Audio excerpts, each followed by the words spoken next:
धावत्या एसटीत अचानक कंडक्टर वाटू लागला पेढे, पण कारण समजताच मोठमोठ्याने ओरडू लागले लोक. एकच खडबड, बस थांबेना झाली. लोकांच्या किंकाळ्या. नेमकं काय घडलं? गावातून निघालेली ही राज्य परिवहनची लाल रंगाची एसटी मुंबईच्या दिशेने धावत होती. सकाळचा वेळ, थंड वारा आणि नेहमीप्रमाणे प्रवासाचा शांत माहोल.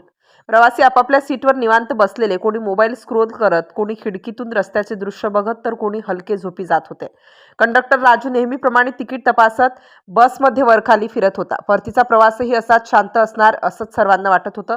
पण अचानक त्याच्याच हातातील छोटा फोन जोरात वाजला. राजूने फोनकडे पाहिलं. स्क्रीनवर नाव होतं अरुण, त्याचा 22 वर्षांचा मुलगा.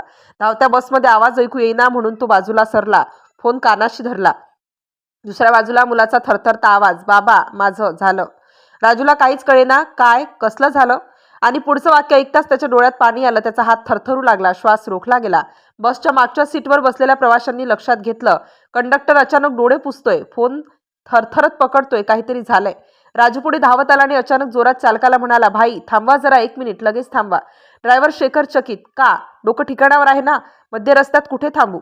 पण राजूला आता काहीच ऐकू येत नव्हतं. तो उडी मारून खाली उतरलाच. बस थांबली. लोकांची कुजबूज सुरू. काय झालं रे? काही प्रसंग का? प्रवासी बेशुद्ध झालाय का? अपघात तर नाही ना?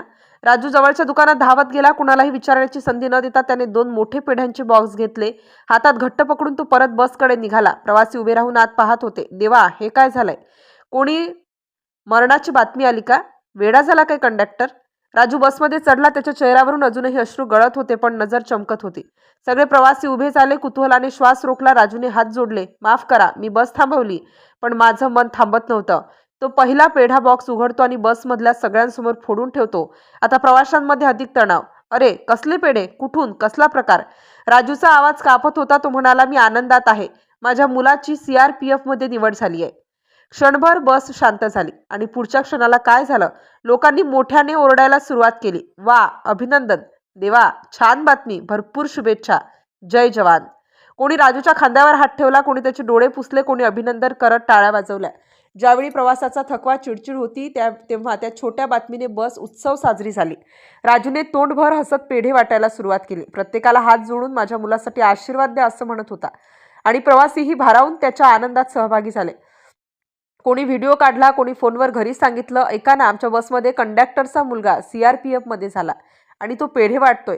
जणू एका सामान्य प्रवाशाचा दिवस एखाद्या साजरीकरणात बदलला होता. त्या बसमध्ये जे झाले ते कोणत्याही राजकारणाने, पैशांनी किंवा स्टंटने घडले नव्हते. ते एका वडिलांच्या हृदयातून ओसंडून वाहणाऱ्या आनंदाचे क्षण होते.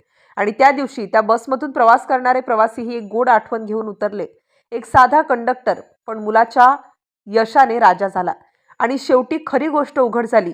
लोक ओरडत होते, किंकाळत होते, कारण बसमध्ये भीती नव्हती, तर एका वडिलांच्या अभिमानाचा ज्वालामुखी फुटला होता.